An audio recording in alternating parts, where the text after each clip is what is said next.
Innal muttaqina fi jannati wa nahar fi maq'adi sidqin 'inda malikim muqtadir. Sekarang sampean saya tanya, menurut Anda semua orang kena hisab enggak? Enggak, sampean jawab saja. Menurut Anda ketika di mahsyar semua orang kena hisab apa enggak?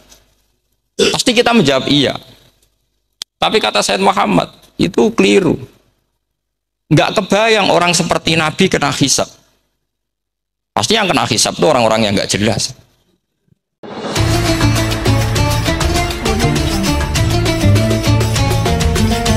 Assalamualaikum warahmatullahi wabarakatuh. Bismillahirrahmanirrahim. Tabarakalladzi nazzala al-furqana ala 'abdihi liyakuna lil 'alamin nadhir. Allahumma shalli wa sallim ala sayyidina Muhammad wa ala alihi wa sahbihi wa barik wa sallim asma'in. Amma ba'du. Ingkang kula hormati Kiai Haji Abdul Hanan wa ahli baiti, sedanten kanca-kanca santri peminat ilmu tafsir dan ilmu hadis ingkang kula hormati. Berbicara tentang ilmu tafsir, ada beberapa ulama yang menghindari kata tafsir karena makna tafsir itu memaknai atau menduga apa yang dikehendaki Allah. Tentu itu sulit. Satu, bahwa faktanya kita sudah tidak bisa komunikasi dengan Allah karena tidak ada wahyu lagi. Sehingga dari kehati-hatian ini pernah suatu saat Abu Bakar ditanya, ma makna abban fi qaulihi ta'ala wa fakihatan wa abba. Beliau menjawab, saya tidak lagi pantas hidup di atas bumi, di bawah naungan langit, jika saya mengatakan naqulu fil Quran, jika saya harus berpendapat tentang Quran apa yang tidak saya ketahui. Itu kehati-hatian yang dilakukan Sayyidina Abi Bakrin As-Siddiq. Tapi teori ini berbanding paradok, berbanding ekstrim, ketika bahwa Quran itu diturunkan itu sebagai hudan, sebagai petunjuk. Kedua, sebagai bayanan, sebagai penjelas. Dan ini yang saya yakini. Kalau sebagai penjelas, Quran itu harus jelas sekali dan bisa menjelaskan. Dan Quran mensifati dirinya wal kitabil mubin, demi kitab yang memberi penjelasan. Sehingga dari sudut ini, orang kafir pun mungkin memahami Quran. Dan menurut saya orang kafir pun bisa paham Quran. Senak harganya itu melintir Quran tapi tidak memahami Quran. Tapi bahwa Quran itu bisa difahami orang kafir itu ya. Logikanya gampang begini, kata Imam Syafi'i dalam kitab Ar-Risalah. Ketika Quran turun, itu pendengarnya itu tidak ada yang muslim, belum ada santri Kewagian, nggak ada santri Lirboyo, nggak ada santri Sarang. Pendengarnya itu non muslim. Nah ini sampai angen-angen, ketika Quran turun tuh pendengarnya muslim atau non muslim? Non muslim. Andai kan Quran itu turun tidak difahami orang kafir, maka lalu objeknya siapa, sasarannya siapa? Nah sebab itu akan aneh kalau kita yang mondok, misalnya ngaji Edpon, ngaji Alfiyah, ngaji Ulumul Quran, apa saja, kemudian Anda tidak paham Quran, padahal orang kafir saja bisa paham. Nah ini tantangan bagi kita. Sing kafir wis iso paham Quran, masa kita santri tidak paham Quran. Makanya begini, di antara awal-awal periode Makkiyah ada surat disebut Qul ya ayyuhal kafirun. Katakan Muhammad ya ayyuhal kafirun. Karena mukhotabnya atau lawan dialeknya Nabi adalah orang-orang apa? Kafir. Mereka paham ketika dijelaskan Quran, paham. Dan sebagian mereka menjadi mukmin karena paham. Itu termasuk isi makalah yang saya utarakan di sini. Mereka tanya, ya Muhammad, siflana robbak, amin dahabin, amin nuhasin, amin hajarin. Karena orang kafir jahiliyah itu punya tren. Yang namanya Tuhan itu fisik. Mereka punya Lata, punya Uzza, punya Hubal. Sehingga kalau Tuhan-Tuhan kita ini dari batu Muhammad, katanya Anda punya Tuhan yang berbeda. Lalu Tuhan Anda ini dari emas atau dari perak. Turunlah ayat Qul huwallahu ahad Allahus samad. Lagi-lagi mukhatabnya adalah orang kafir. Makanya ini juga akhirnya jadi ilmu madhab, ilmu tentang firqah-firqah dalam Islam. Bahwa kesalahan terbesar orang Khawarij sebagaimana yang dikutip Imam Bukhari. Nanti saya mencari di juz 4 atau di juz 3, pokoknya di bab Babu Qitalil Khawarij, karena Imam Bukhari punya adat diulang-ulang. Kata Ibnu Umar yang dikutip Imam Bukhari, innahum intolaku ila ayatin nazalat fil kufar faja'aluha alal mu'minin. Orang-orang Khawarij atau kalau sekarang orang-orang radikalisme itu meneliti Quran, kemudian ketika ada kriteria manusia-manusia tertentu itu dianggap itu kenanya orang Islam, korbannya orang Islam. Padahal awal mula ayat ini turun untuk orang kafir atau kritikan pada orang kafir. Ini cilaka betul. Karena logikanya seperti yang dikatakan Imam Syafi'i, ketika Quran turun ini nggak ada orang Islam, yang ada orang kafir. Jika mukhatabnya adalah orang kafir. Tapi ayat-ayat ini nanti dipakai Khawarij untuk mengcounter orang Islam, sehingga mereka mudah mengkafirkan kita karena pakai ayat yang dari awal Allah mengkafirkan orang kafir, sekarang ayat itu dipakai mengkafirkan orang Nawa. Ini saking gebleknya orang apa? Khawarij. Makanya kata kitab Fathul Bari yang menyarai Bukhari itu, yang mendorong orang Khawarij seperti itu adalah jahluhum bisyariah. Memang mereka benar-benar bodoh, benar-benar goblok. Misalnya kita kiai atau kita ma'arif atau kita santri atau kita orang soleh, kemudian kita tidak bisa melakukan apa yang kita katakan, terus kita oke lah, kita kena kritik misalnya atak murunan nasabil birri apa watan sauna anfusakum wa antum taslunal kitab, terus kita katanya bisa ngomong tapi tidak bisa melakukan, terus dikritik dengan ayat itu mestinya tidak tepat. Karena itu asbabun nuzulnya adalah orang-orang Yahudi karena tahu bahwa sifat Rasulullah itu ada di Taurat, mereka menyuruh keluarganya itu masuk Islam, tapi mereka sendiri tidak mau Islam. Kemudian turunlah ayat atakmurunan nasa bil birri wa tansawna anfusakum wa antum taslunal kitab afala ta'qilun. Sekarang perbandingannya begini, misalnya ada orang Islam, taruh saja Zaid itu maling, ya maling, konsisten dia malingnya sampai tua.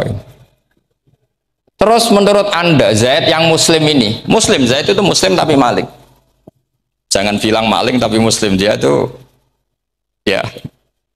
Kemudian Zaid bilang ke anaknya, Cung, kowe aja dadi maling, dadi santri sing soleh, sing maling bapak tok.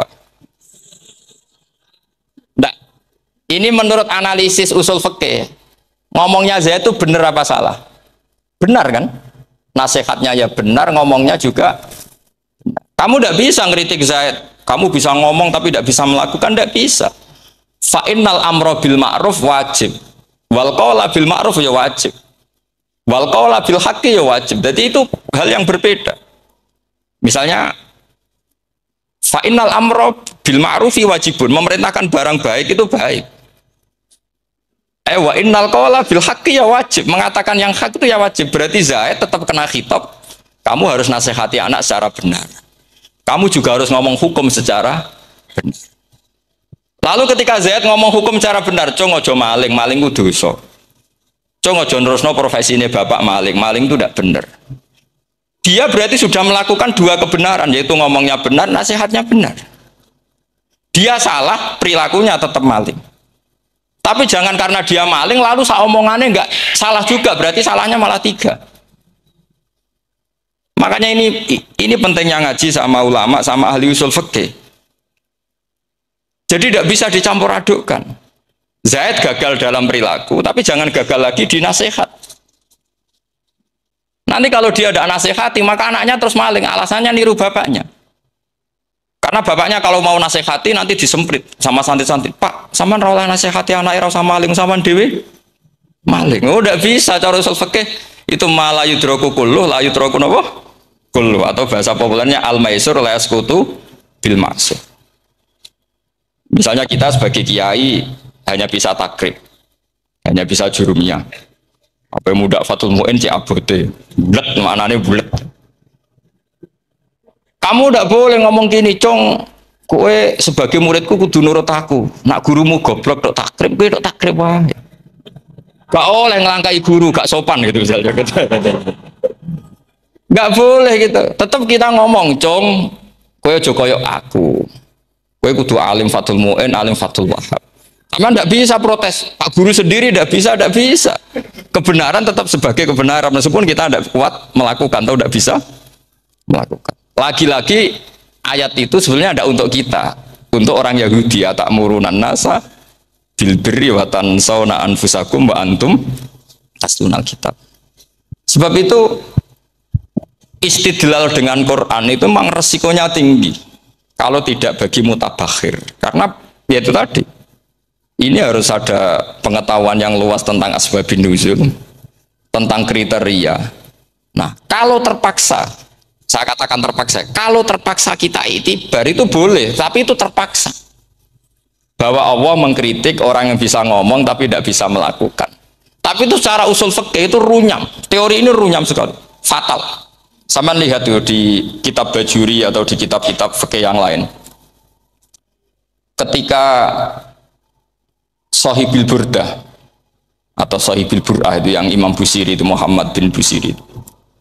Ini salah nama tapi kadung populer. Jadi sebetulnya Imam Busiri itu Shahibil Bur'ah, bukan Shahibil Burdah, tapi kadung terkenal Burdah, kita ikut-ikutan apa? Burdah. Imam Busiri itu ngeluh, saya ini orang yang banyak kesalahan. Di antara salah saya adalah saya bisa ngomong tapi tidak bisa melakukan. Yaitu saya ngomong misalnya orang supaya tahajud, saya tidak tahajud. Saya ngomong orang supaya sholat sunat, saya nggak pernah sholat sunat. Itu sarahnya itu yang menyarai itu kan Imam Bajuri itu yang sarah Burdan. Itu mengkritik begini. Kalau Anda ngendikan itu fi ma'radi dzammin nafsi, yaitu dalam konteks Anda mengkritik diri sendiri oke. Tapi omongan Anda salah. Karena secara usul fikih fatal. Fatalnya begini. Misalnya saya nggak pernah tahajud. Ya mungkin itu nyata. Mungkin itu nyata. Apakah kemudian saya tidak boleh mengatakan at-tahajjudu sunnatun? Apa saya diwajibkan diam hanya karena saya tidak pernah tahajud, terus saya seorang kiai yang haram mengatakan at-tahajjud sunnatun? Saya harus tetap mengatakan kalau tahajud itu sunnah. Saya kalau punya santri terus saya bilang, Cong, napas nganggur yuk tahajud. Tahajud itu sunat. Karena mengatakan kebaikan pasti bagian dari kebaikan itu sendiri. Makanya kata Imam Bajuri, faqih fayakunul amru bil ma'rufi mazmuman. Bagaimana mungkin sesuatu yang jelas baik karena memerintahkan kebaikan mazmuman menjadi sesuatu yang tercela hanya karena yang mengatakan tidak melakukan. Fa innal fi'la ya amrun wal hukmu ya amrun akhar. Itu beda. Jangan karena Anda tidak minum teh karena diabetes, terus Anda kalau ada tamu tidak disuguhi teh. Karena saya sendiri tidak minum teh. Wah ya repot kan gitu. Itu lagi-lagi tadi orang Khawarij salah ketika mengartikan ayat yang harusnya objek kritiknya itu orang kafir, kemudian karena Quran lama sekali dibaca orang Islam sampai orang itu lupa kalau Quran awalnya turun diantaranya adalah membenahi akidahnya orang kafir, sehingga korbannya orang Islam. Itu mirip seperti cerita kita ya, santri-santri itu kalau punya musuh itu baca Hizib Nasor. Dulu pengarang Hizib Nasor itu musuhnya orang fasik, sehingga dihizib. Santri ora duwe musuh wong fasik, duwene kancane dhewe, akhirnya kancane yang kena hizib. Nah ini penting saya aturkan ya, sama seperti itu. Lama sekali Quran itu hanya dibaca orang Islam dan komunitasnya Muslim, sehingga seakan-akan semua kritikan Quran itu pada orang nopo Islam. Padahal jelas Quran ada kul ya ayyuhal kafir. Jelas mukhatabnya orang kafir. Sabda kata lakum dinukum waliyadin. Nah, ini penting kalau aturakan. Makanya kalau melihat itu, Quran jelas bisa difahami orang kafir. Bahkan banyak orang kafir yang menjadi muslim karena faham maknanya apa? Faham maknanya Quran. Itu jelas sekali. Itu masyhur sekali dialeknya Nabi dengan Walid bin Mughirah, dengan Utbah, dengan banyak sekali termasuk dengan Abu Jahal, dengan Abu Lahab. Bahkan orang-orang kafir Quraisy itu menyewa namanya Musailamah Al-Kadzab. Kalau di sini umumnya baca Musailamah apa Musailimah? Trennya di sini. Pakai fathah ya. Itu entah ya, nggak tahu saya yang masalah yang mana itu kan, karena memang kalau dalam ilmu riwayat itu sekali salah baca itu kasus betul, kayak Sa'id bin Musayyab atau Sa'id bin Musayyib itu ketika beliau sugeng itu kalau dipanggil Sa'id bin Musayyab itu marah besar karena maknanya Sa'id al-Musayyab itu yang ditawan, makanya beliau bilang sayyabatni Irak wa anal Musayyib, orang Irak mengatakan saya ini ditawan, sebenarnya saya yang menawan mereka. Tapi al-masyhur itu dibaca Sa'id bin Musayyab. Padahal dia tidak mau dipanggil Sa'id bin Musayyab. Sa'id bin Musayyab. Karena nama ini penting. Pentingnya begini. Ini kata Rasulullah kalau sedang guyon. Kata Nabi, mbok kamu itu sekali-kali mikir. Kenapa saya ini diberi nama Allah Muhammad? Ini hadis sahih di Bukhari, ada di Kitabul Adab. Banyaklah tag ini. Kenapa ya Rasulullah? Allah itu senang bingung wong kafir, kata Rasulullah. Karena Abu Jahal kalau manggil saya jadi bingung. Itu kalau orang Arab kan pasti tahu maknanya. Muhammad maknanya orang yang terpuji. Sehingga kalau Abu Lahab ngomong itu jadi paradok. Hei orang yang terpuji, kamu bohong. Kan jadi aneh. Ya Muhammad kadzabta. Hei Muhammad kamu bohong. Kalau diterjemahkan hei orang terpuji, kamu bohong. Itu akhirnya sahabat tertawa-tawa. Karena cek pinter deh pangeran milih nama kamu ya Rasulullah. Karena ini bingungkan musuh ini. Makanya kalau kamu udah anak kiai, itu anak kamu panggil namakan saja Agus. Pasti satu pondok manggil Gus semua. Itu aman itu. Oh itu boh yang nggak seneng tetap panggil Gus. Karena kalau untuk Gus putra kiai kan butuh di bapak kiai, kan bapak ayus kadung rakyai itu kan. Itu ada triknya, yaitu anaknya dinamain Agus. Nah, itu Rasulullah itu sudah dipilih sedemikian rupa oleh Allah. Perilakunya benar, ahwalnya benar, sak namanya juga benar. Sehingga ketika Abu Jahal, Abu Lahab tahu bahwa nama Muhammad ini problem, karena ini madah. Madah itu memuji. Sehingga mereka kalau mencari Muhammad itu bilang, Ainal madmum. Mana orang yang tercela? Terus orang-orang Quraisy tidak paham, kamu nyari siapa? Akhirnya mereka bilang, ana atlubu Muhammad, dan saya cari Muhammad. Akhirnya bilang Muhammad lagi. Nah, itu. Nah, Quran juga main di ranah nama. Sehingga Abu Jahal itu namanya kan Abul Hakam. Orang Islam dari awal memanggil Abu Jahal. Karena kalau sampai kita manggil Abul Hakam, kita akan mengalami paradok, ya Abul Hakam, hei bapak dari semua kebijakan, kamu begini kan kacau. Makanya itu dari sini orang nggak boleh salah apa? Salah nama. Ini penting kalau aturakan karena kadang menganalisis Quran itu satu bilisanin Arabi mubin, kata Imam Syafi'i, wa innahu latanzilu rabbil alamin nazala bihir rohul amin ala qalbika litakuna minal mudhirin bilisanin Arabi mubin. Di antara, kata Imam Syafi'i ini, di antara aturan pokok memahami Quran adalah dia malian bil Arabiyah. Dia sangat-sangat menguasai bahasa Arab. Itu masyhur dalam dialek Imam Syafi'i ini. Saman kalau ngaji takrib atau Fathul Mu'in, syarat sahnya tayamum lil musafir itu apa? Tolabul ma. Mencari apa? Air. Sampai kalau di takrib dicontohkan. Kalau di tempat atas nyari ke bawah, kalau ke bawah nyari. Imam Syafi'i ditanya, kaifa taqulu bi syartit tolab? Bagaimana Anda berpendapat bahwa tolabul ma itu wajib untuk menjadi sahnya tayamum? Imam Syafi'i faqara'a falam tajidu ma'an. Kamu pergi, kemudian falam tajidu ma'an, kamu tidak menemukan air. Terus Imam Syafi'i mengatakan, la yuqalu liman lam yatlub lam yajid wa innama yuqalu lam ya'rif. Orang yang nggak pernah mencari itu tidak bisa dikatakan lam yajid, tidak menemukan. Kalau belum mencari namanya tidak tahu. Padahal Quran bilang kamu pergi kemudian kamu tidak menemukan air. Tidak menemukan itu berarti harus mencari dulu baru dikatakan lam yajid, tidak menemukan. Kalau tidak pernah mencari namanya tidak tahu. Hanya gitu tok itu jadi ilmu bahwa tolabul ma itu wajib karena Allah mengatakan falam tajidu ma la yuqalu liman lam yatlub lam yajid wa innama yuqalu lam ya'rif. Orang dikatakan tidak menemukan berarti setelah mencari kemudian kesimpulannya tidak menemukan. Kalau belum mencari namanya apa? Tidak tahu. Nah, dari sini Imam Syafi'i istidlal wajib tolabul.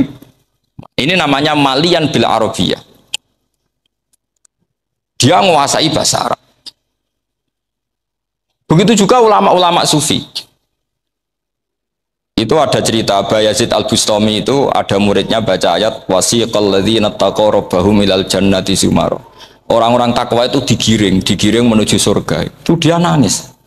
Muridnya kaget. Ini guru saya tidak benar, ini ada cerita surga, tapi dia malah nangis karena ayatnya itu digiring. Terus kata Abu Yazid, mereka itu di mana saja? Masa ke surga butuh digiring? Ke surga itu kan nikmat, ngapain butuh digiring? Saya tidak mau, kata dia. Abu Yazid itu gak mau digiring ke surga, itu gak mau. Muridnya kan tambah kaget, memangnya mau neraka kan gitu pikirannya itu.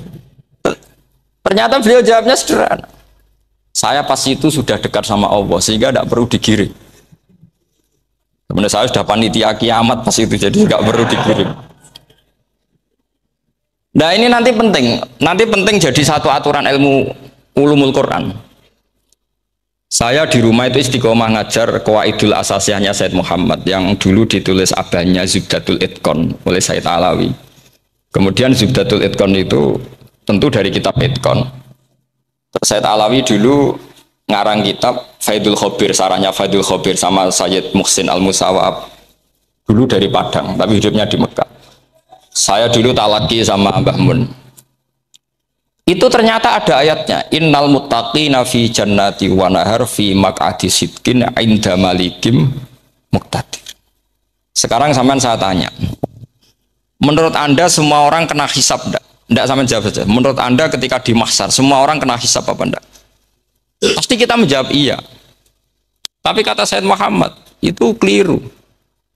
Enggak kebayang orang seperti Nabi kena hisab. Pasti yang kena hisab itu orang-orang yang enggak jelas. Nah, misalnya Nabi jelas baiknya, harusnya ya langsung nggak kena hisab. Karena tidak mungkin seorang saksi kok diaudit, tidak mungkin. Lo saksi itu di pengadilan kan nggak tersangka, nggak terdakwa, dia tidak boleh diintervensi oleh hakim. Nah, Rasulullah ketika kiamat, ketika fil mahsyar, fi faslil qada itu jelas. Fa kaifa idza ji'na min kulli ummatin bisyahidi wa ji'na bika ala haula'i syahidah. Rasulullah sudah dekat Allah, pas mahsyar itu ada Allah, ada Rasulullah, ada Jibril. Kemudian Nabi itu mengidentifikasi. Ditanya sama Allah, bener mat ini umatmu? Ya, niki umatmu ya. Kalau yang enggak jelas ya Nabi lama jawabnya. Makanya kamu jangan jadi orang enggak jelas. Nah, itu kalau sekali enggak jelas itu Nabi lama sekali jawab. Nah, artinya begini, yang kena hisab itu meskipun kata Said Muhammad, meskipun Dhahirul Quran itu menetapkan asbata umumal hisab, tapi zahirnya Quran yang sama juga menafikan hisab. Itu karena nggak mungkin, nggak kebayang kita malaikat berani menghisab afdalul khalqi. Sama bisa bayangkan malaikat mengaudit Rasulullah SAW. Ahabbal khalqi ilallah. Pencil kok mencet ya. Wong jajar Allah kabeh dinten audit sudah indah. Fa kaifa idza ji'na min kulli ummatin bisyahidi wa ji'na bika ala haula'i syahida. Lalu mungkar nakir juga sama. Sampean bisa bayangkan mungkar nakir tanya Nabi Muhammad. Tesnya susah. Karena kalau Rasulullah terus ditanya, "Waman nabiyuka?" Wah, itu kan bisa kiamat itu.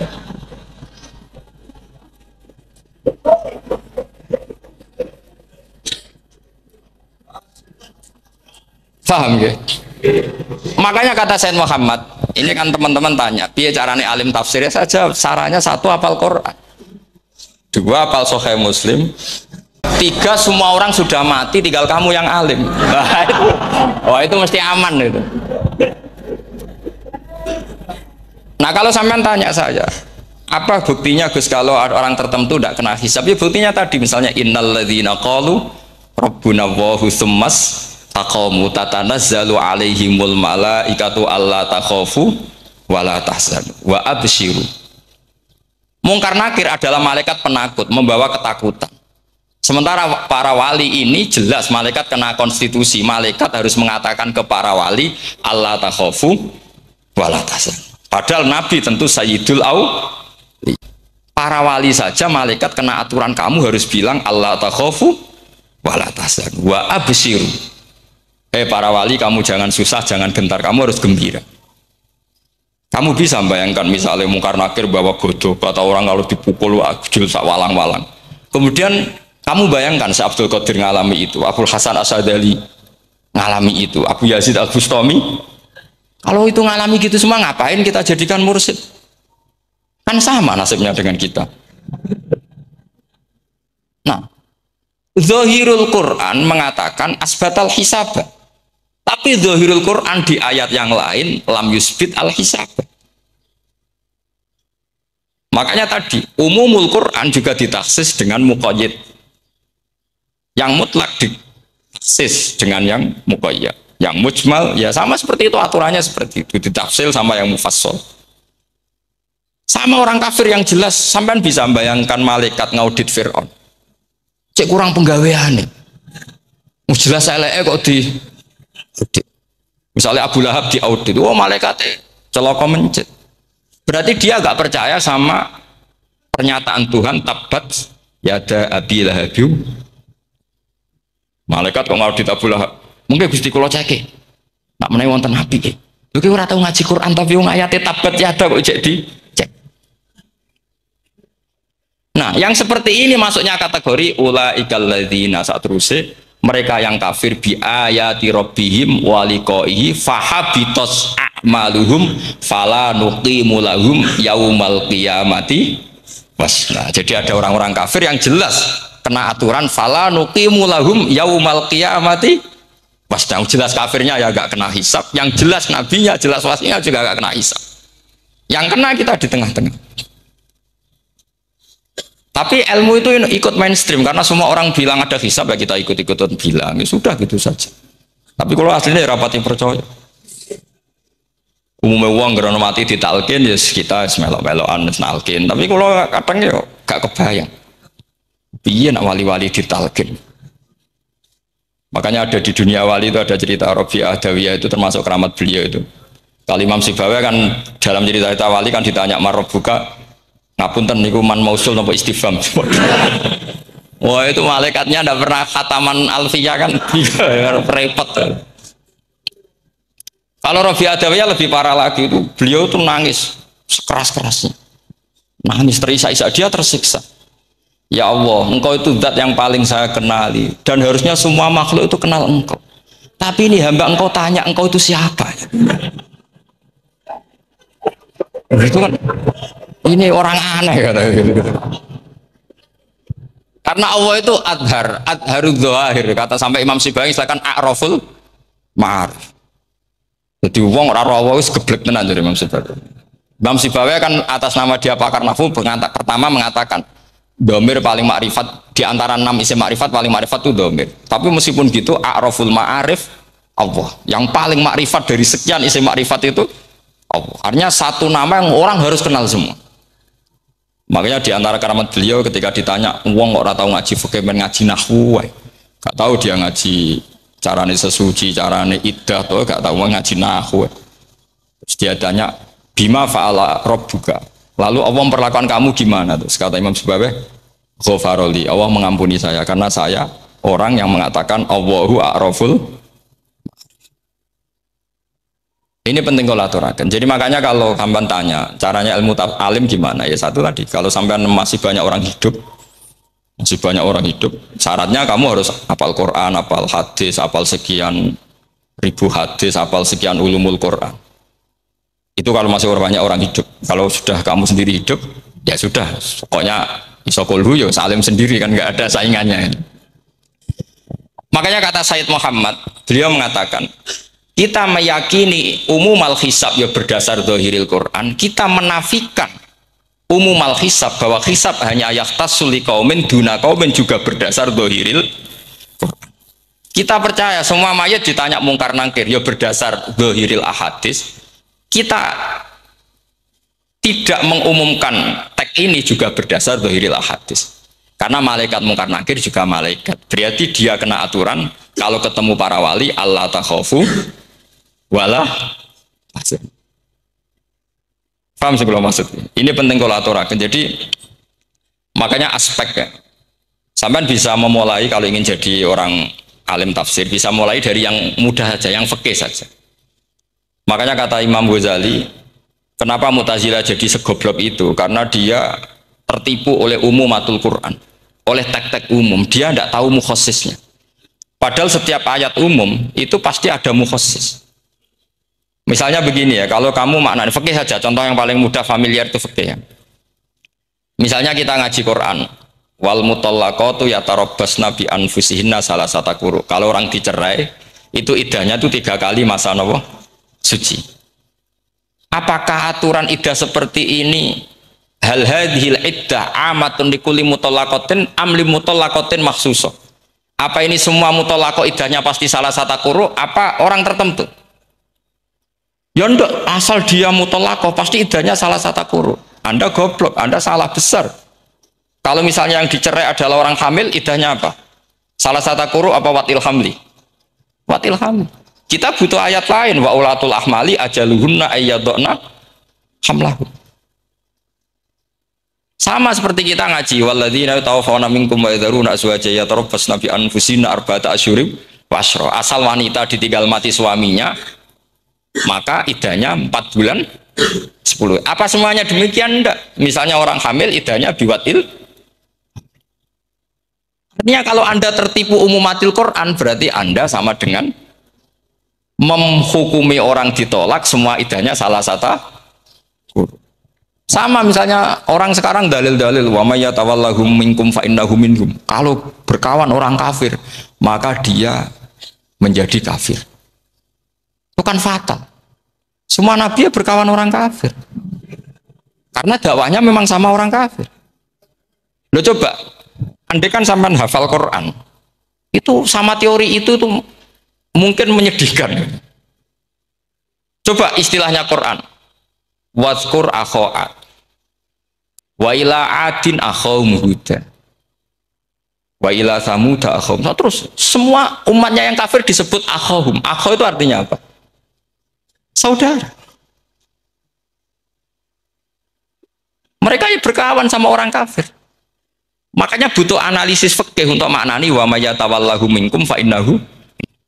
Setelah dianalisis fikih, ternyata semua nabi diistilahkan wa ila madyan akhahum syuaiba wa ila adin akhahum huda. Akhaw itu artinya apa? Saudara. Kalau sama tanya, lalu logikanya gimana? Kata kitab-kitab kan wa in kana dasarin fajanibhu suratan. Kalau ada teman buruk, jauhi. Kalau teman baik, temani. Kalau cara usul fikih gampang. Kancanan maling dosa, wong kok kancane maling. Tapi nak dakwai maling. Apa kan? Aku orang ngancani kok dakwai dandani, selesai kan? Ngancani maling elek, nak dakwai maling. Kemudian berodo elek, nak didik apa kan itu seperti itu. Nah, ini penting kalau aturakan. Nah di sini ini makanya NU itu punya sejarah panjang, banyak wali-wali yang jadab, yang coro zahir itu kancanan fasik-fasik. Orang syariat bingung, ini wali kok berteman orang fasik. Ya kalau kamu bahasakan teman ya masalah, kalau kamu bahasakan ini binaan. Tidak sama jawab saja, kalau dibahasakan teman masalah nggak masalah kan, tapi kalau dibahasakan itu binaan, selesai kan?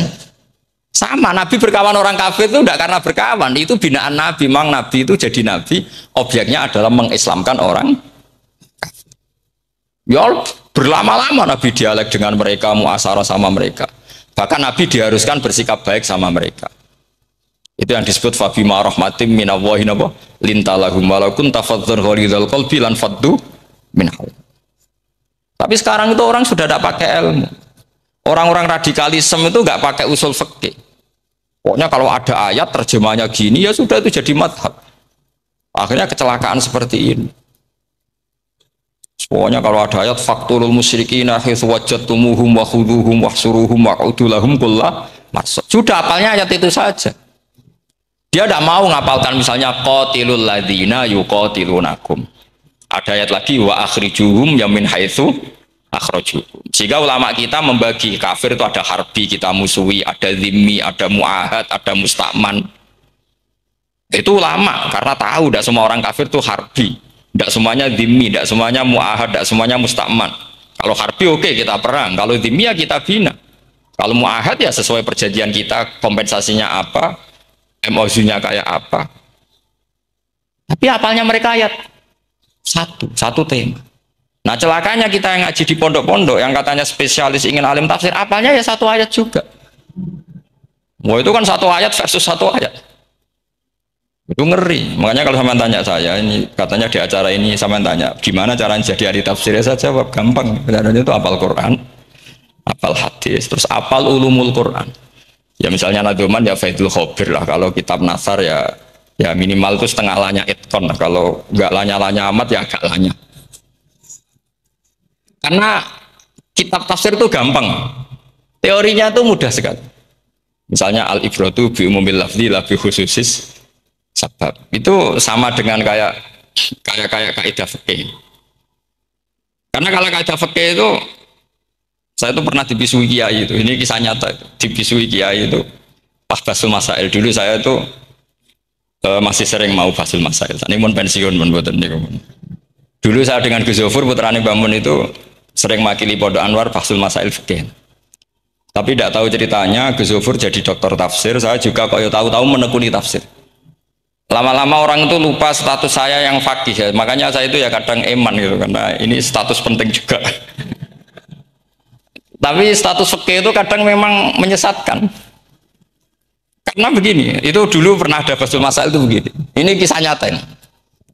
Ada desainer baju putri untuk putri, anak putri.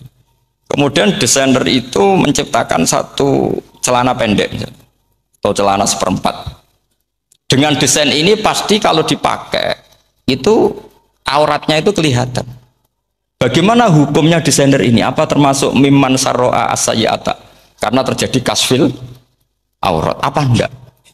Rata-rata kalau kiai yang khusuk-khusuk, yang sepuh-sepuh, desainer itu dosa. Gara-gara tren pakaian ini wong wedok buka aurat. Tapi saat kiai-kiai alim yang muda-muda, entah saking belingnya, entah saking pinternya, enggak tahu. Bilang begini, Pak Yai, yang didesain apa? Ya celana itu. Lalu celana itu fungsinya nutupi apa buka aurat? Ya nutupi. Lu kan lumayan urun nutupi. Kalau haram ya dicopot. Lu kan malah parah. Bingung kayaknya. Sampai bilang gini kan. Wah semanis. Itu kan makanya ini guyon ilmiah. Repotnya ngadepi orang alim muda. Itu kan mbok gedhingi ku ilmiah, mbok senengi fasik.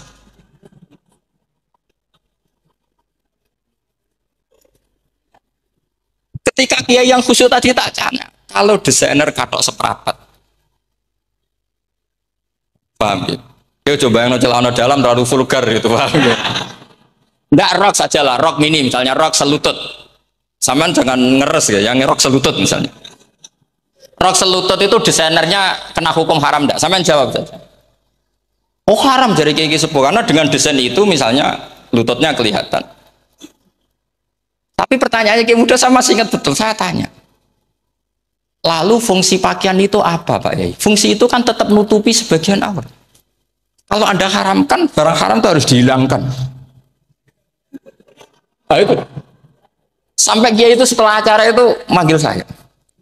Gus, kalau ngakoni jenengan alim, tapi itu podo repoti. Podo repoti nak dalam, itu kan terus itu ada perumusan di redaksi keputusan yang dijual itu yang masail fikihnya kan terus diputuskan dibukukan. Kalau redaksinya halal terus nanti orang pakai rok semua. Dan saya balik bantah, kalau redaksinya haram, orang nggak pakai rok lah. Akhirnya itu apa? Kebijakannya lucu. Buak weh Gus, pertanyaan itu buak sak jawabannya oke. Jadi kita debat tidak jadi. Ini cerita ya, cerita ilmiah. Makanya sama tidak wajib anut saya. Saya ini terlalu ilmiah, jadi tidak baik untuk kehidupan kesalian kurang baik. Jadi ini, tapi ini ilmu. Tetap kaidahnya fikih ma la yudraku kullu la yudraku kullu. Jangan kalau tidak bisa nutupi aurat semua, lalu jangan sama sekali. Lunggi kan kaidahnya kan gitu, ma la yudraku kullu la yudraku kullu. Misalnya Anda punya tetangga nggak mau pakai jilbab, nggak mau pakai pakaian muslimah, kamu tidak boleh bilang munisan raklambinan, tidak bisa. Ma la yudraku kullu ma la yudraku kullu nu la yudraku napa? Makanya ini kita harus hati-hati. Nah bayangkan sekarang orang meneliti Quran itu yutraku kullu. Mestinya kalau Anda meneliti radikalisme, ayat yang terkait radikalisme diteliti semua. Ternyata di surat Taubat yang disebut suratus Saif, yang bahkan haram baca bismillah, itu ada ayat wa in ahadum minal musyrikin nastajaraka fa'ajirhu hatta yasma'a kalam Allah summa ablighu makmana. Muhammad, kalau ada orang kafir mau belajar Quran sama kamu, ya harus kamu pelajari hatta yasma'a kalam Allah. Setelah mereka mau belajar, ya ablighu makmana summa ablighu makmana, kamu harus menjamin keamanan dia. Itu di surat Taubat, termasuk akhiru suratin nazalat, gak mungkin terjadi mansuh. Tapi orang-orang ekstremis selalu pakai faqatulul musyrikin haitsu, apalan itu terus. Yang orang liberal yang menapani la ikraha fiddin. Ya sudah seperti itu. Sing orang-orang ora tegas, ora tau nahi mungkar, ya ma arsalnaka ila rahmatan lil alamin. Ngono terus.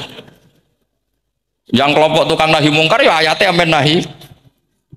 Saya tuh heran, kenapa mereka punya masalah dengan hafalan kayaknya. Kenapa sih hafalannya kok pedot itu?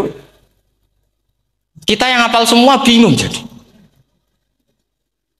Jadi akhirnya kita yang pinter anut sing goblok, karena saya tuh pernah loh debat sama orang salah, debat gitu. Setelah saya mengutarakan sekian hadis, ada tuh Pak hadis tuh. Harusnya kamu ngaji saya, ada debat tuh yang level. Kalau nggak level tuh nggak boleh kata itu. Mau itu kan ngeri. Makanya ini penting ya, kalau sampean tanya ingin jadi alim tafsir ya harus hafal Quran semua. Kalau tidak mungkin yang nunggu orang semua mati baru Anda jadi ahli tafsir, karena tidak ada musuhnya. Tapi saya pastikan orang kafir pun bisa memahami Quran, yaitu tadi hatta yasma'ah kalam Allah. Sayyidina Umar itu masuk Islam tuh gara-gara dengar adiknya baca Toha, ma anzalna alikal Qur'ana litashqa illa tadhkiratal liman yakhsha tanzilam mimman khalaqal arda was samawati ula ar-rahmanu alal arsis tawa. Itu dia ma huwa bikalamil basar, tidak mungkin seperti ini karangan manusia, itu tidak mungkin. Akhirnya dia Islam. Banyak orang Islam karena diperdengarkan Quran, karena memang notnya sudah unik, makna kualitasnya juga sudah unik, semuanya itu unik, indah.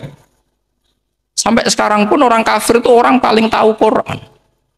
Makanya Allah mensifati orang kafir itu hasadam min indi anfusihim min ba'di ma tabayyana lahumul haq. Sekarang sama saya tanya, orang sing tabayyana lahumul haq itu orang faham apa orang tidak faham? Mereka orang kafir itu mengingkari Quran, padahal min ba'di ma tabayyana lahumul haq, setelah kebenaran nyata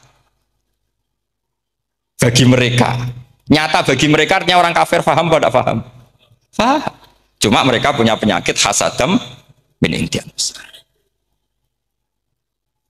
Mereka juga kalau ada ayat tentang ahkam yang memberatkan, mereka bilang i'ti bi Qur'anin ghairi hada au badil. Muhammad harusnya jangan tema itu yang diangkat, buat cari Quran yang lain yang enggak tema itu. Mereka sampai memilih tema itu karena paham apa karena tidak paham? Karena paham. Makanya di makalah saya pastikan ngaji tafsir itu gampang, karena orang kafir pun bisa. Kalau kasus Ahok itu bukan paham itu melintir, beda. Paham sama melintir itu beda. Itu diterjemah kemenang tuh jangan mengangkat kawan orang Islam, bukan mengangkat pemimpin. Ya kayaknya emang kalau ngangkat teman saja tidak boleh, apalagi ngangkat pemimpin. Fatal mana berteman sama orang salah sama ngangkat.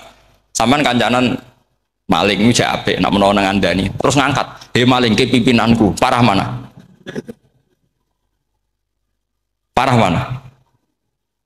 Artinya sama saja ketika diterjemah jangan ngangkat teman. Sebetulnya ngangkat pemimpin lebih fatal. Itu kan mafhum awlawiyah, itu kan normal saja. Itu di Quran biasa, misalnya innalladzina ya'kuluna amwalal yatama dzulman. Orang yang makan hartanya anak yatim secara zalim. Kamu bilang, "Gus, saya tidak makan kok, sepeda motornya tak gasap, tak jual." Yang diharamkan kan makan. Wah, ya sarap kalau gitu. Maknanya begini, memakan harta anak yatim artinya ifsad. Ifsad itu merusak.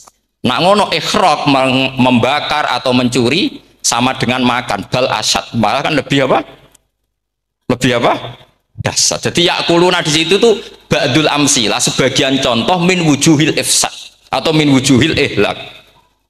Jangan kok karena ayatnya makan, oh yang haram tuh makan, kalau nyuri gak apa-apa. Wah ya fatal. Itu kan sama dengan santri geblek dikandani kiai ini, "Cong, kowe mbek bojomu jogeman naboi." Suatu saat istrinya lapor lagi, "Pak Yai sekarang ndak naboi tapi nyadui." Karena naboi itu pakai tangan. Pertama dilaporkan kiainya, "Pak Yai, suami saya itu sering memukulin saya pakai tangan gini. Cong jogeman naboi bojomu." "Nggih Pak Yai, siap." Suatu saat istrinya lapor, "Pak, tetap benjut, kenapa? Kalau nak ini disadui." Kepikirannya, sing haram nabok, nak nyaduk halal. Wah itu kan ngajak goblok bareng. Nah masalahnya di usul fikih kasusnya seperti itu. Makanya saya ini kadang ya maliki sekali. Kadang saya itu maliki sekali. Kadang ya. Misalnya begini, saya beri contoh. Ini yang kisah nyata ya. Ada seorang Arabi datang ke Rasulullah. Ya, tadi kan teman-teman minta juga ilmu hadis ya. Ini satu paket saja. Itu tadi nanti kalau sampean kasih lalim itu sudah ada urusan saya tadi, nunggu orang mati banyak tadi. Kalau nggak usah nunggu orang mati, sarannya tadi apal tadi. "Ya Rasulullah, ahlak tuh. Saya ini orang yang rusak. Wama ahlakaka. Lalu yang bikin rusak kamu apa? Qol waqatu imroati fina hari Ramadan. Saya menjima istri saya ketika masih siang. Fina hari Ramadan, siang Ramadan. Walhasil Nabi tidak menyuruh hanya kodok, tapi menyuruh kafaroh. Kafarohnya itu merdekakan budak atau memberi makan 60 orang miskin atau puasa berapa? Puasa 60 hari. Atau urut merdekakan budak atau puasa 60 hari atau memberi makan sitina miskin. Oke, kita sepakat. Sepakat ya, hadis itu sahih dan diulang-ulang oleh ashabus sunan. Oke, riwayatnya nggak masalah. Sekarang kita analisis maknanya. Sekarang sampean saya tanya. Kalau Anda misalnya sekarang jam berapa ini? Misalnya sekarang jam 9 kurang seperempat Ramadan, terus Anda rokok atau Anda ngopi, kepengen ngopi terus ngopi tanpa udzrin syar'iyyin. Anda hanya wajib qadha apa bayar kafarah? Enggak, sampean jawab. Rata-rata kiai kita, oh mau wajib qadha Gus karena gak jima. Sing seru kafarah itu nak jima. Kan ngombe kopi be jima beda. Pertanyaannya tuh lucu, ini naik secara fikih masalah. Masalahnya begini. Jima bojo itu tidak zina. Jima bojo itu zina apa enggak? Enggak. Berarti dengan makan bedanya apa? Sama kan? Sama-sama amrun mubah. Sesuatu yang boleh. Kenapa hukumannya berat?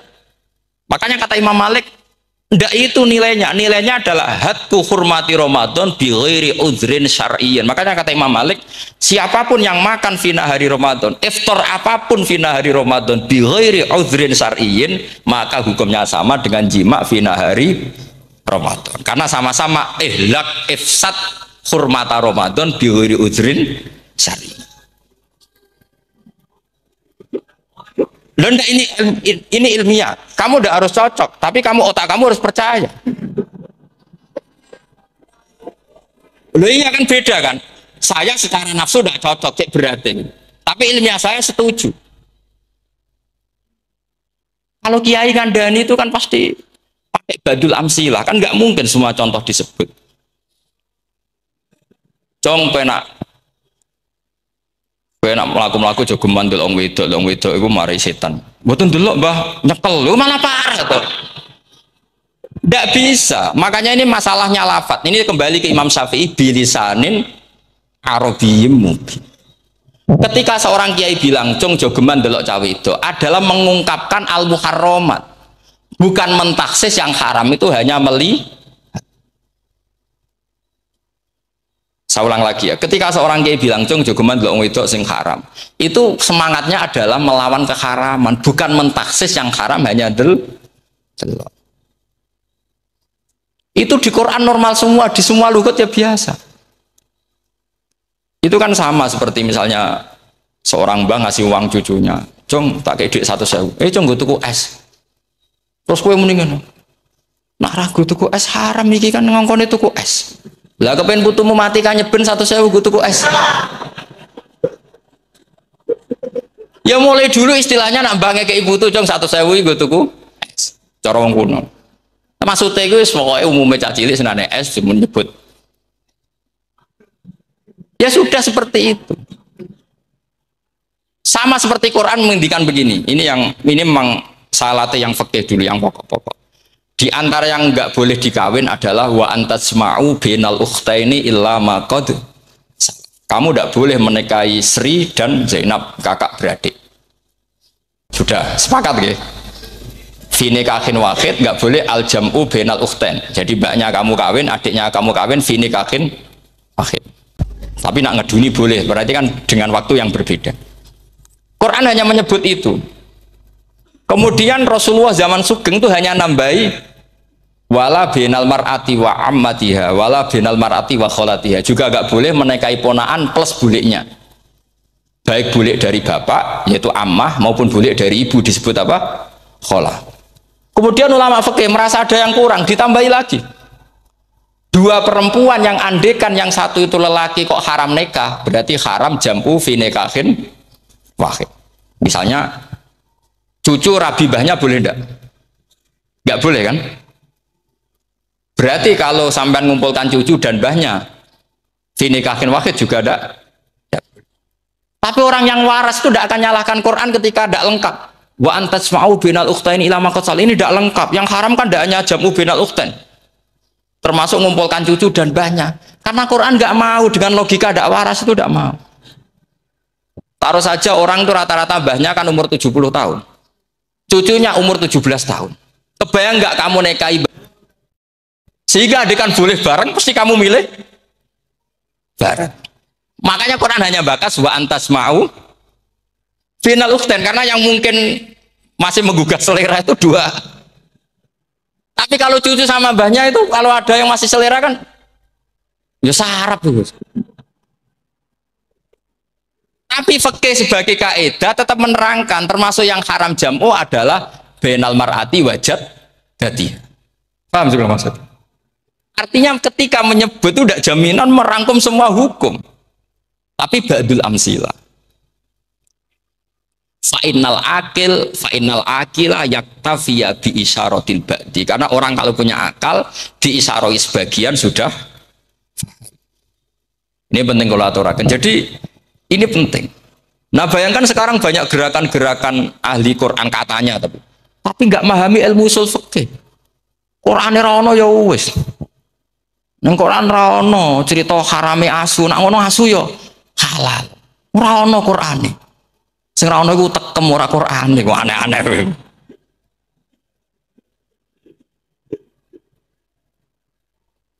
Itu kan sama, terus sampean misalnya tadi jam 09.00 Ramadan tambah uzurin syariyin terus mangan mie rokokan.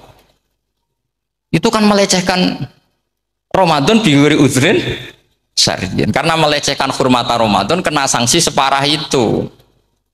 Jangan kamu terus bilang, tapi Nabi hanya bilang masalah jima fi nahar Ramadan. Jima istri itu hukumnya itu tidak zina, hukumnya itu mubah sama dengan makan. Ini cara madzhab Maliki, tapi kita alhamdulillah madzhab Syafi'i. Ya itu masalahnya. Berhubung itu menguntungkan sami'na wa ata'na. Nah, itu. Tapi saya sendiri dalam konteks ini, saya itu ya sangat-sangat Syafi'iyah, sangat-sangat Syafi'iyah. Dalam banyak hal sangat-sangat Syafi'iyah. Tapi dalam banyak hal kadang-kadang saya ya Maliki. Nah, itu kan kalau sama tanya kenapa gitu, ya hikmahnya baca banyak saja. Karena yang Syafi'i itu ya karena bacanya hanya Syafi'i, itu bukan fanatik, itu keterbatasan. Itu beda, ada Pak. Itu namanya nggak fanatik, itu keterbatasan. Itu beda sekali. Jadi kita harus ngaji yang banyak. Saya itu termasuk utang ya sama Imam Syafi'i itu baca kitab Ar-Risalah. Itu kitab yang kadang satu ulama baca sampai 500 kali. Yaitu Imam Syafi'i itu dalam kitab Risalah itu begini, ini termasuk ulumul Quran yang paling penting. Muqaddimahnya begini. Wan nasu sinfani min awalil amri. Wan nasu sinfani. Ketika Rasulullah datang membawa Quran itu manusia hanya ada dua. Al-kuffar sing dari jenis ahli kitab dan kuffar dari jenis yang tidak ahli. Bahkan tidak ada orang Islam zaman itu. Pertama Nabi jadi Nabi itu adakah pendengar yang Muslim? Kan tidak ada. Semuanya ahli kitab. Makanya susah kalau Quran kamu analisis korbannya orang Islam itu kata Ibnu Umar itu lucu. Dulu tuh mukhotobnya itu orang kafir, jelas kuliah ajuhal kafir. Ya ayuhan nasu ubudu rabbakum alladzi khalaqakum. Jelas orang kafir. Karena orang Islam nggak mungkin dikhatabi ubudu rabbakum. Makanya Imam Suyuti kalau nafsiri itu ngeper ubudu rabbakum wahiduhu. Tapi kalau mukhatabnya orang Islam dawimu alal ibadah atau dawimu alat tauhid. Karena dia tahu kalau mukhatabnya orang kafir ubudu ya masih wahidu. Kalau sudah Islam kok dikhitabi ubudu mudawamah alal ibadah. Itu saking alimnya Imam Suyuti. Ini saya teruskan. Kalau mukhatabnya itu orang kafir ahli kitab, itu kemungkinannya ya dua cara mereaksi Quran. Yaitu disebut lam yakunil ladzina kafaru min ahlil kitabi wal musyrikina munfakina hatta ta'tiyahumul. Jadi lam yakunil ladzina kafaru, jelas kafaru itu umum. Kemudian ditafsir kafaru itu ada yang min ahlil kitabi. Berarti kafaru yang jenis Yahudi Nasrani. Ada kafaru yang min ahlil kitabi wal musyrikin. Kafaru yang jenis musyrikin, yaitu kafir Mekah. Karena cara kaidah nahwu al-atfu yaqtadi taghayyur. Kalau ada ataf pasti konteksnya beda. Ja'a Zaidun wa Amrun, berarti Zaid ada Amar, Amar ya ada Bakar. Karena Ja'a Zaidun wa Amrun wa Bakrun. Pasti orang ini berbeda. Tidak boleh orang yang sama kamu pakai ataf. Ini sudah clear ya ini ya. Kemudian cara pandang mereka ya beda. Ketika Rasulullah mengajak tauhid, itu ahli kitab tidak masalah. Memang harusnya Tuhan itu satu. Tidak masalah bagi ahli kitab. Problem bagi ahli kitab adalah Muhammad itu nabi. Itu kita nggak suka. Kalau Tuhan satu oke, tapi kalau Muhammad nabi tidak oke. Kita bisa jadi nabi, kata mereka, karena mereka merasa nasabnya sampai Ibrahim. Sementara zaman itu mereka sanksi Muhammad itu nasabnya konti, nggak jelas. Ini penting kalau aturakan. Sehingga dalam konteks ini Allah menjawab ahli kitab dulu. Ini disebut Muhammad itu nasabnya jelas. Ini ku fihi ayatum bayinatum maqamu Ibrahim. Ini saya dengarin. Ibrahim itu jelas pernah ke Mekah. Bukti Ibrahim pernah ke Mekah adalah jejak kaki Ibrahim di makam apa? Makam mereka artinya buatan kuburan, buatan jejak kaki Ibrahim ketika bangun Ka'bah. Fihi ayatum bayinatum maqamu Ibrahim. Kalau Ibrahim pernah di Mekah artinya beliau pernah nikah di Mekah. Paling tidak punya dzurriyyah di Mekah. Jadi gua Ismail dibawa ke Mekah. Jelas ayatnya wa idh yarfa'u Ibrahimul qawaida minal baiti wa Ismail. Ini dengarin ya.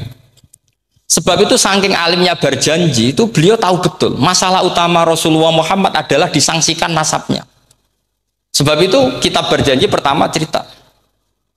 Setelah dia alhamdulillah macam-macam awal ma'anab tadi saat terus dia bilang wa ba'du fa'aqul huwa Muhammad bin Abdillah bin Abdil Muttalib. Saat terus ya wabak dua Muhammad bin Abdullah bin Abdul Muttalib wasmu Syaibatul Hamdi Humitat Khisaluhus Saniyah. Saat terus Ibnu Qusayn, saat terus Sumiyah bi Qusayn litaqasi fi biladi Qudu'atal Qasiyah. Karena dia tahu yang masalah bagi Rasulullah itu adalah masalah nasab bagi mereka loh, bagi mereka yang kafir. Terus beliau ngendikan ditutup wa adnanu bila raibin indadawil ulumin nasabiyah ila dzabihi Ismaila nisbatuhu. Wah, jelas saya Adnan itu pasti puter cucu-cucunya Nabi Ismail. Karena orang Yahudi yang disoal Muhammad itu, kamu itu siapa? Kok tahu-tahu Nabi? Kamu orang Arab. Orang Arab itu tidak pernah ada Nabi. Yang Nabi itu normalnya orang Israel. Yaitu turunan Yahudi. Karena Yahuda bin Yakub bin Ishak bin Ibrahim. Akhirnya Allah membuktikan. Fihi ayatum bayinatum maqami. Bukti kalau Ibrahim pernah di Mekah adalah jejak kakinya di Mekah. Itu dekat Ka'bah. Ini jawaban Allah yang tentang ahli kitab. Karena sudah jelimet. ada ilmu ansab, ada ilmu nasab, ada polemik kitab samawi. Kalau kafir Mekah ini goblok-goblok. Ketika Rasulullah pakai teori tauhid, orang kafir Mekah itu sangat gobloknya bilang gini, Muhammad, kita ini urusannya banyak, utang kita banyak, kasus saya banyak. Kok Tuhannya satu itu tidak cukup? Yaitu mereka mengatakan aja'alal alihata ilahau wahida inna hadza la syai'un ujab. Bagaimana Tuhan hanya satu? Urusan kita banyak, masalah kita banyak. Tuhan nggak boleh satu, harus banyak. Sejumlah urusan kita. Ada Tuhan BPKB, Tuhan macam-macam lah. Ada Tuhan kredit, Tuhan kas, macam-macam lah. Kan? Sesuai sebanyak urusan kita. Mereka tanya, aja alal alihata ilahau wahida. Masa Tuhan satu? Inna hadza la syai'un ujab. Ini aneh. Tapi Rasulullah dengan sabarnya. Kalau yang seperti ini Allah menjelaskannya beda dengan yang pertama. Karena tadi orang kafir itu bisa min ahlil kitab, bisa wal bikin lam yakunil ladzina kafaru min ahlil kitabi, ada yang wal musyrikin. Semuanya ini tidak pernah munfakina hatta ta'tiyahumul bayyinah. Mereka tidak pernah tercerabut dari pikiran mereka, dari mainstream mereka sampai ada bayyinah. Bayyinah itu kejelasan kebenaran atau benar yang begitu jelas. Itu siapa? Rasulun minallah yatslu suhufam mutahhar. Akhirnya Nabi sabar. Saking sabarnya Nabi itu ngomong gini, ya di khalayak umum, mukhatamnya ya kafir semua. Hei saudara-saudara kami suku Quraisy, kita ini sebangsa. Nabi tanya, Muhammad, ajaran kami itu benar karena kamu itu orang yang kita percaya. Tapi kali ini Anda aneh karena ngajak satu Tuhan. Itu tidak mungkin. Urusan kita banyak, satu Tuhan tidak mungkin. Tuhan harus banyak. Kita punya 3 aja kurang banyak kan, banyak punya Lata, Uzza, Hubal. Rasulullah dengan sabarnya ngendikan gini, hei kaumku, kalau kamu jadi pembantu, jadi buruh, senang mana punya majikan banyak sama majikan satu. Kalau majikannya banyak, itu perintahnya beda-beda. Seleranya, semua harus kamu lakoni, semua harus kamu taklui, karena kamu harus nurut. Wah ya repot mat kalau di majikan banyak, ngerepoti mesti. Rasulullah tinggal nimpali, Tuhan kamu itu majikan kamu. Kalau Tuhannya banyak, perintahnya ya banyak. Seleranya beda-beda. Kamu bingung nggak? Wah ya bingung, ya sudah lah, satu aja. Akhirnya mereka masuk Islam. Nah itu disebut Nabi itu fatona, punya kecerdasan artikulatif. Kalau menjelaskan itu masuk akal. Nah itu disebut dorobawahu matalar rojulan fihi syuraka'u mutasyakisuna wa rojulan salamal lirojul hal yastiawiyani masalah alhamdulillah. Nah ini penting. Allah membuat satu perumpamaan bagaimana ada satu pembantu yang punya majikan banyak yang berbeda-beda seleranya, berbeda-beda perintahnya dengan kalau hanya satu majikan. Apakah sama? Mereka jawab tidak sama, enak punya satu majikan. Begitulah Tuhan kamu harusnya satu. Jadi artinya gini, kalau kamu ngaji ulumul Quran, kamu harus tahu ini khitab ke kafir. Kafir yang mana? Ahli kitab atau kafir yang musyrik? Nah sekarang tidak tahu lagi, pokoknya kafir. Makanya kalau orang berdebat mereka itu tidak goblok menewak. Makanya sama tidak usah ketularan goblok, sing pun gimpun sing wis goblok ora usah ditambahi mun kathah dan ini pun. Ya karena kita ngaji jelas Qur'annya kan lam yakunil ladzina kafaru itu masih ada min lil bayaniyah atau min li bayanil jinsi. Kafaru itu sapa? Siji min ahlil kitab, 2 kafaru sing wal musyrikin. Dua-duanya tidak pernah munfakina hatta ta'tiyahumul bayyinah. Mereka tidak akan tercerabut dari pikirannya sehingga ada bayyinah. Bayyinah itu siapa? Rasulun minallah yatslu sufam. Nah, ketika Nabi menjelaskan asal usul nasabnya bahwa Sayyid Adnan itu ila Ismail, Ismail jelas putra Nabi Ibrahim. Mereka terus baru iman karena ada fihi ayatum bayyinatum maqamun apa? Itu. Ya jadi saya kira demikian, nanti kan akhirnya jam berapa teman?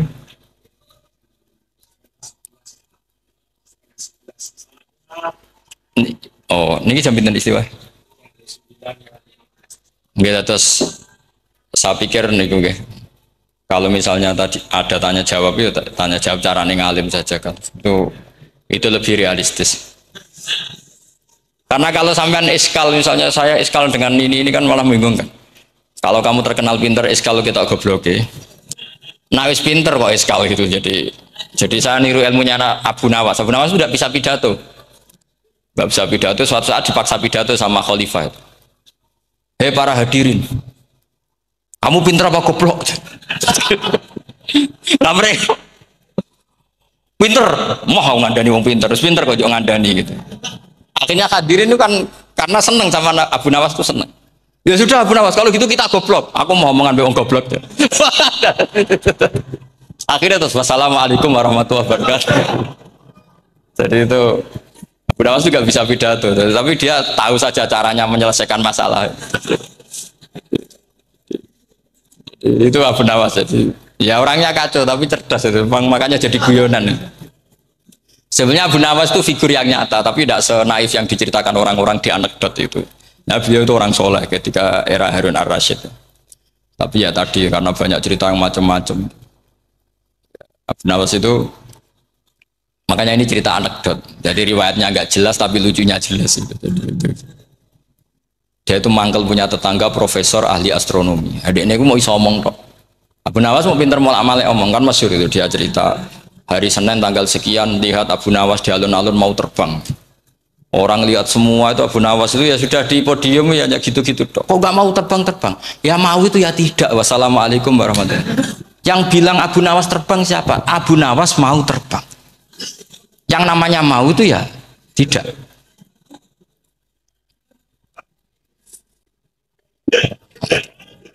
Pernah dia itu lomba sama Harun ar-Rasyid. Siapa paling banyak pengunjung rumahnya di alun-alun. Harun ar-Rasyid bikin khemah, dia bikin khemah. Tentu cerita ini bohong, yakini ini bohong. Makanya bohong tenang. Makanya ini anekdot, hanya guyonan. Harun ar-Rasyid karena dia raja itu ada apel, ada makanan macam-macam. Ya tentu pengunjungnya banyak. Batas akhir itu penilaian jam 12 malam. Abu Nawas tenang, satu pun nggak ada pengunjung, nggak ada makanan, nggak ada apa. Pas jam 12 rumahnya dia, kemahnya dibakar. Orang ke dia semua. Nit menang dia, karena jumlahnya. Bahkan Harun ar-Rasyid itu datang ke kemahnya dia. Karena lombanya kan pengumpulan massa terbanyak tit jam 12. Harun ar-Rasyid pikirannya, santri ya guys, sugoi jajan mesti teko, pikirannya gitu. Abu Nawas pikirannya beda, jenis ono kebakaran pasti datang. Wes dihitung biaya khemah sama hadiahnya banyak hadiahnya. Yang ahli falak ini punya ilmu yang rasional, yang pinter sekali. Dia ilmuwan bahwa bumi itu bulat-bulat. Nah, saya lagi tren meyakini bumi flat, ini ya kacau nih. Gara-gara penjelasan sing sepihak. Ini wong nganggur. Lah wong ilmuwan kok sentimennya perkara wedi duit. Enggak boleh ilmuwan menyebut sentimen apa? Uang. Akhir bumi itu bulat-bulat. Jadi kalau Anda jalan ke timur terus nanti ke titik yang sama. Abu Nawas paham karena dia memang enggak ahli sains gitu. Suatu saat si profesor ini kemalingan, malingnya melayu ngetan. Minta tolong sama Abu Nawas, kejarlah maling itu. Kemana? Ke timur. Dia ngejar ke barat. Ditanya sama profesor. Saya udah bilang, larinya maling itu ke timur, kalau kejar ke barat, nanti ketemu di titik yang sama. Akhirnya profesornya ngerti, oh ngenyek tuh. Jadi, nah khawatir saya, nanti kalau santri-santri tidak pinter ilmu, terus pilihannya ilmu kayak Abu Nawas, jalan pintas tadi. Karena belajar falak jelimet, belajar faraid apa? Jelimet, ada aul, ada roh, terus semua ada masalah yang ruwet-ruwet terus. Akhirnya mau olah bicara. Ini musibah, inna lillahi wa inna ilaihi raji'un. Itu tidak boleh. Quran tidak mengajarkan itu. Quran tetap mengajarkan ilmu meskipun ada nilai seninya. Ya tadi nilai seni tadi misalnya Allah mencontohkan daraba wa masalah rajulan fihi syuraka. Terus kedua uniknya Quran itu begini. Setelah dipikir itu nyata-nyata lebih detail. Misalnya begini. Ketika Allah mencontohkan ba'udah itu nyamuk. Itu orang-orang kafir itu bilang gini, ya Muhammad, Tuhan Anda kehilangan stok ilmiah. Sehingga contoh itu enggak yang dahsyat, tapi sekedar nyamuk. Wong nyamuk kok digawe contoh. Ya contoh itu dinosaurus, tak jerapah, tak apalah yang keren itu. Mosok contoh apa? Terus Allah menjelaskan innallaha la yastahyi ayyadriba apa?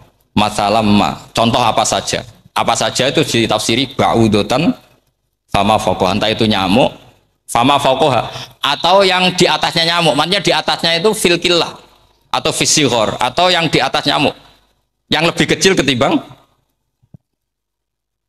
Sekarang saya contohkan kata Rasulullah, contoh yang kecil saja. Nggak usah bikin nyawa, nggak usah, itu terlalu mustahil. Seorang pemahat patung, kamu pesen, Pak, aku gak eno patung gajah, mesti muni sanggup.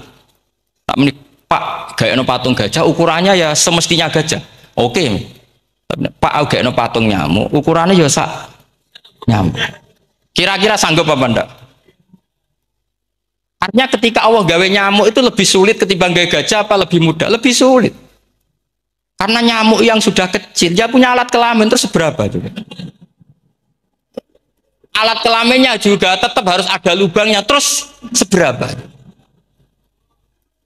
Temen saya malah ada yang cangkem elek bilang gini, lalu ya punya kuman, kumannya seberapa. Nah ini pentingnya ngaji akal. Kamu jangan hanya bilang, wow dinosaurus, jerapah, seru nyamuk.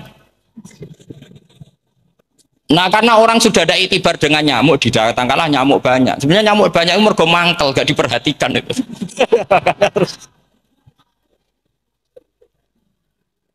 Nah ini saya tahadus binemat, istri saya itu sering protes. Istri saya kalau manggil saya Gus karena orang Jawa Timur itu sama-sama jagongan itu, saya itu tidak pati sering digigit, namun ya digigit tidak sesering sampean itu jelas. Terus saya tanya, Gus punya doa apa? Kenapa tidak pati begitu digigit nyamuk? Saya bilang karena saya sudah tahu hikmahnya nyamuk. Jadi harusnya dia sudah tidak nyerang saya, kata saya itu. Makanya ini ijazah, agak mandi salah sampean gitu. Karena tadi logika yang terbangun gitu. Kalau Allah bikin gajah, melubangi belalai gajah itu masih masuk akal. Bahkan saat kita bikin patung masih bisa. Tapi kata tadi nyamuk itu sudah kecil, harus punya usus, harus punya alat kelamin, harus punya telur. Telurnya juga detail lagi. Ini disebut inna woha la yastahyi ayyadriba mathalam ma ba'udah. Sehingga ba'udah di mata ahli tafsir, di mata ulama ini contoh yang luar biasa. Tapi di mata orang-orang yang nggak seneng mikir, kok terima nyamuk itu. Makanya saya minta kangkang di sini bisa makan itu harus syukur. Makan itu luar biasa. Saya itu sering nyontohkan di Jogja ini. Saya punya teman sakit, kalau nggak ada obat dari Belanda itu mati. Kalau ini nggak dapat obat bagus dari Belanda atau dari Jerman itu meninggal. Berapa bulan lagi matinya? 3 bulan. Kalau nggak sampai dapat obat mati 3 bulan. Oh masih mandi obat yang di Jogja, apa itu makan atau minum? Kalau orang nggak minum nggak sampai 3 bulan sudah mati. Boy orang itu mikir seperti itu. Tapi kita ini kalau obat dari Jerman, dari Belanda itu hebat. Kalau enggak kita mati sebulan lagi, 3 bulan lagi. Allah bikin obat pada kita tiap hari, yaitu kita bisa makan, bisa minum. Itu kalau sekali nggak makan 5 hari bisa mati sama. Tapi kita kan ngakan tuh hal yang biasa, nak duit iso utang terus dianggap biasa. Ini kalau ulama masalah besar. Punya otak seburuk itu tuh masalah besar bagi ulama. Sehingga Allah tidak malu ketika ngendikan kulu wasrobu, tidak malu karena makan ini urgen, sangat penting. Dan Allah tidak malu meskipun Quran itu temanya kelas tinggi, biasa Allah mengatakan jong kowe iku kulu min thayyibati ma razaqnakum, kamu makanlah. Karena minum obat itu kebutuhan kita ketika sakit. Tapi kalau makan adalah kebutuhan kita sihatan wasukman, saat sakit maupun saat. Nah, kalau Anda dengan kualitas ini, ketika Allah membicarakan makanan itu Anda akan respect sama Allah karena memang ini urgen betul. Tapi kalau Anda cara berpikir gini hanya cari horo ibal ilmu yang aneh yang seru, kamu baca ayat itu akan menjadi biasa-biasa saja. Dan itu masalah bagi mahabbah Anda pada Al-Qur'anul Karim. Ya saya kira demikian. Terus mangke saya pikir tidak etis ya kan ini Jumat nanti. Sing biasa itikaf nanti terganggu. Nanti saya ada ke problem. Ya kalau ada tanya jawab ya saya mohon tadi ya. Karena ini zaman akhir, saya memang butuh sekali. Kenapa saya mau datang? Satu, hormat Kiai Hanan. 2, saya memang ingin banyak mufassir lagi. Jangan hanya lewat baca terjemah kemudian merasa menjadi ahli apa? Quran atau ahli tafsir, itu musibah besar itu. Masalah besar itu. Ya pokoknya saya mohon lah. Ya setidaknya gitu. Misalnya orang kafir, kamu cari saja orang kafir. Ternyata ada yang harbi, ada yang dhimmi, ada yang mu'ahad, ada yang mustakman. Lalu dalam tarikh ada kafir Yahudi, kafir Nasrani, kafir ahli kitab. Kalau di fikih ada kafir yang lahum kitabun, ada yang tidak lahum kitab. Kalau yang lahum kitabun disebut ini kitabiah kholiso yang tidak Itu kan beda-beda di fikih, boleh nikahnya ndak, khilu dzabihatihim atau tidak, itu kan detail sekali. Makanya saya mohon ini latihan detail. Oke, sampean tetap ngaji, sering khatam itu bagus karena mengumpulkan semua ilmu. Tapi sampean harus menganalisis secara apa? Saya dulu ngaji Mbah Mun Muslim ya kilatan. Tapi saya ngapalkan sama Gus Ibab. Gus Ibab putranya Mbah Mun, dulu muridnya Said Muhammad. Saya itu tak pelajari lagi di rumah. Analisis lagi setelah besar sampai sekarang karena ya itu beda. Kita selalu Rabbi zidni apa? Ilmu. Misalnya begini contoh. Kita mungkin tahu maknanya ayat tertentu itu begini. Misalnya begini. Faqula lahu qaulal layyinan la'allahu yatadzakkaru aw yakhsha. Musa dan Harun, jika kamu datang ke Fir'aun, maka kalau ngomong, kalau dakwah itu qaulal layyinan, dengan dakwah yang halus. Nggih, qaulal layyinan. Ini bagi yang ekstremis harus baca dialek ini. Ini kisah nyata yang diceritakan Habib Zain bin Semit ketika ngarang Al-Manhajus Sawi. Juga diulang-ulang di beberapa kitab. Suatu saat ada ustadz, corong Jawa Kemelindi, datang ke Harun Ar-Rasyid. Harun Ar-Rasyid ini Banil Abbas, termasuk zuriyahnya Abdullah bin Abbas. Karena Harun Ar-Rasyid sebagai khalifah tentu salahnya banyak ya. Namanya pejabat pasti salahnya banyak. Meskipun kebaikannya juga banyak, tapi salahnya juga banyak. Kalau kita kan tidak pejabat, salahnya tidak banyak, tapi prestasinya juga tidak banyak. Ya kan misalnya ada tamu Raja Salman katanya hormat tamu wajib, kamu kan tidak bisa hormat. Karena dia juga tidak mau dihormati kita kan. Nah terus si Ustadz tadi datang begini. Saya itu masih hafal teksnya. Ya Amirul Mukminin, inni nasihun lak famusyaddidun alaika fala tajidanna ala nafsika fi nafsika alayya syai'an. Saya ini mau nasihati Anda. Tapi saya maaf sekali karena nasihat saya ini kasar sekali. Musyaddid itu kasar, keras. Fala tajidanna fi nafsika alayya syai'an. Saya mohon jangan dimasukkan hati lah. Makanya terjemah bebasnya jangan masukkan hati. Katanya Harun Rasyid langsung marah. Uskut ya jahil, kamu itu ustadz bodoh. Kamu tidak boleh keras sama saya. Dia masih bantah, saya keras sama Anda karena Anda salahnya banyak. Terus apa kata Harun Ar-Rasyid? Inna wa ta'ala qad arsala man huwa khairum minka ila man huwa syarrum minni. Wa ma'adzalika qala ta'ala faqula lahu qaulal layyinan. Allah mengutus orang yang jelas lebih baik ketimbang kamu, yaitu Musa dan Harun. Musa dengan ustadz ini baik mana? Tidak, sama jawab saja. Baik Nabi Musa kan? Ilaman huwa syarrun minni. Fir'aun dengan Harun Ar-Rasyid buruk mana? Buruk Fir'aun. Itu saja masih dengan etika faqula lahu qaulal layyinan. Musa dan Harun kamu harus sopan. Tidak wae Fir'aun wajib sopan, tidak wae aku ora sopan. Nah, ini sudah iktibar dari terjemah netral atau terjemah yang datar bahwa Allah ngutus Musa dan Harun ke Fir'aun dan Musa dan Harun diharuskan qaulal layyinan. Tapi menjadi energi mafhum yang luar biasa. Nak dakwai Fir'aun wae qaulan layyinan apa maneh dakwai padha-padha mukmin. Makanya kata Harun Rasyid, uskut ya jahil. Inna wa ta'ala qad arsala man huwa khairum minka ila man huwa syarrun minni. Wa ma'adzalika qala ta'ala faqula lahu qaulal layyin. Ya saya kira demikian, saya kembalikan ke moderator.